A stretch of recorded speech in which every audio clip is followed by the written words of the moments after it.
Здравейте, дами и господа, това е първият ми клип, в който ще показвам идеи за интериор. Нека да започваме.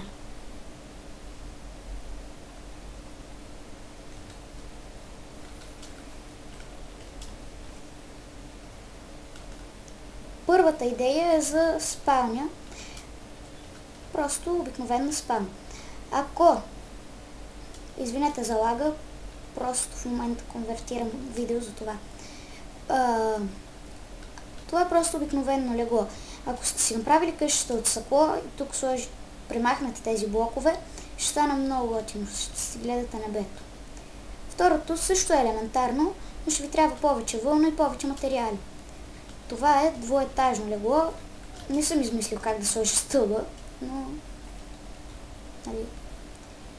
Ето го и любимото ми нещо, диванчето. Виж какво си е хубаво. Библиотечка. И тя е лесна, всъщност тя е вградена в стената, но трябва да нагласяте стълбите. Аз я правих доста време. Това тук е просто нищо. Да се грее на топличко. И камина, която прилича на задник. Да не използваме такива нецензурирани думи. И това бях за сега аз. Ще качвам и други клипове. Довиждане от мен за сега и до скоро!